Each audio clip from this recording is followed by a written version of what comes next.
बोलो राधा कृष्ण की जय। श्री कृष्ण जी तो भाव के भूखे होते हैं और अपने भक्त की पुकार पर दौड़े चले आते हैं। ऐसी ही एक भक्त थी कर्माबाई जी। कर्माबाई जी अपने पिता की मृत्यु के पश्चात राजस्थान अपने घर से श्री कृष्ण जी की मूर्ति लेकर तीर्थ यात्रा करने लगी। तीर्थ यात्रा करते करते वह जगन्नाथ भगवान के मंदिर पहुंची और फिर वहीं आसपास के क्षेत्र में रहने लगी। उन्होंने देखा सुबह दिन निकलते ही श्री जगन्नाथ भगवान का भोग तो सब लगाते हैं, परंतु सुबह होने से पहले अगर जगन्नाथ भगवान जी को भूख लगी तो क्या होगा? वो तो सुबह तक भूखे ही रहेंगे।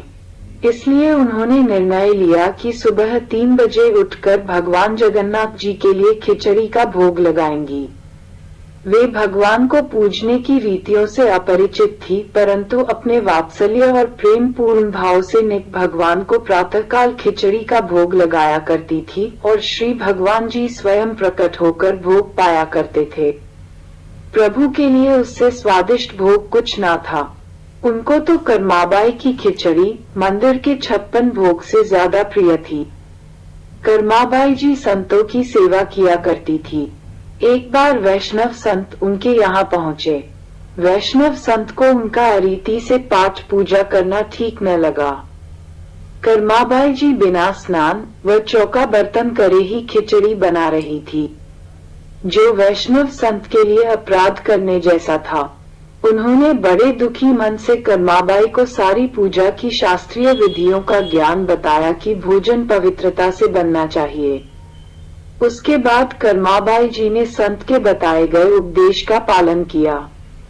स्नान आदि में ही कर्माबाई को बहुत समय लग गया और भगवान उनकी अत्यंत स्वादिष्ट प्रेमपूर्ण खिचड़ी का इंतजार करके चले गए।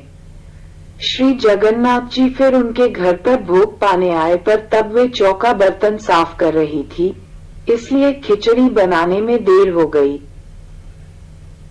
भगवान को इंतजार करता देख कर्माबाई ने जल्दी से खिचड़ी परोस दी, पर तब तक तो बहुत देर हो चुकी थी। इधर जगन्नाथ जी खिचड़ी ग्रहण कर ही रहे थे कि मंदिर से उनके लिए बुलावा आ गया। मंदिर का घंटा बजने लगा और भगवान बिना मुख साफ करे ही वह पूरा भोजन ग्रहण करे बिना ही चल पड़े। उनके मुख पर झूठन लगा देखकर पुजारी जी आश्चर्यचकित रह गए और उनसे पूछा, प्रभु, आपके मुख पर ये खिचड़ी कैसे? कहिए, आप कहाँ से खिचड़ी खाकर आए हैं? भगवान के मुख पर खिचड़ी लगी देखकर पुजारी जी चिंतित हो उठे और प्रार्थना करने लगे, हे प्रभु, इस दृश्य को देखकर हमारी वाणी अवरुद्ध हो गई है। हमसे कुछ कहा नहीं जाता। आज हमने यह नई बात देखी है, कृपा प्रकट कीजिए। श्री जगन्नाथ जी बोले, मेरी एक भक्त है कर्माबाई, मुझे वो अनन्य प्रिय हैं। वह नित प्रातःकाल खिचड़ी का भोग बड़े प्रेम से, बड़े भाव से मुझे अर्पण करती हैं।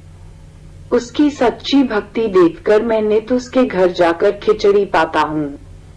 परंतु एक संत वहां पहुंच गए और कर्माबाई को पूजा पाठ की विधि बता आए, जबकि मेरी अनेक उपासना की विधियां हैं। इस रहस्य को जाने बिना जो उपासक की श्रद्धा को खंडित करता है, वह अन्याय करता है। उद्धरण चिन्ह। पुजारी जी ने उन वैष्णव संत के बारे में पता लगाया और उन्हें अपने पास बुलाया और बताया कि भगवान जगन्नाथ जी ने मुझे सपने में दर्शन देकर कहा कि कर्माबाई जी पहले की तरह हमें भोग लगाए। वैष्णव संत शीघ्र ही कर्माबाई के घर पहुंचे और क्षमा याचना करते हुए बोले कि वो अपनी विधि से ही खिचड़ी बनाए, क्योंकि उनकी विधि ही सर्वश्रेष्ठ है। जब तक कर्माबाई जी जीवित रही, भगवान को भोग लगाती रही। एक दिन मंदिर में पुजारियों ने एक आश्चर्यजनक घटना देखी। उन्होंने देखा कि श्री जगन्नाथ जी की आंखों में अश्रु थे। उनके कोमल नेत्रों से अश्रु धारा प्रकट हो रही थी। पुजारी भयभीत हो गए और करुणा भरे स्वर से प्रार्थना करने लगे, प्रभु, क्या हमसे कोई भूल हुई है? क्या हमने कोई अपराध किया है, जो आज जगत के पालनहार व सुखदाता के सुंदर नेत्रों में से आंसू आ रहे हैं? प्रभु, हमें क्षमा कीजिए। भगवान अपने भक्त को रोता नहीं देख पाए और तुरंत ही उत्तर दिया, नहीं, ऐसा नहीं है। आज मेरी प्रिय भक्त की श्वास की डोर टूट गई। वह मुझी को प्राप्त हुई, परंतु अब मुझे नित्य प्रातःकाल खिचड़ी कौन खिलाएगा?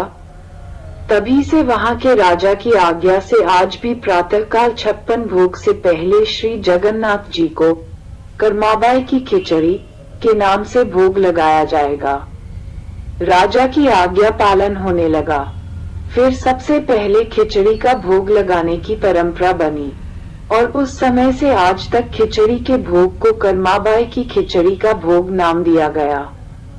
जो श्री हरि को पूर्ण भक्तिभाव, प्रेम व श्रद्धा से भजता है तो भगवान जरूर अपने भक्त के पास आते हैं। बोलो राधा कृष्ण की जय।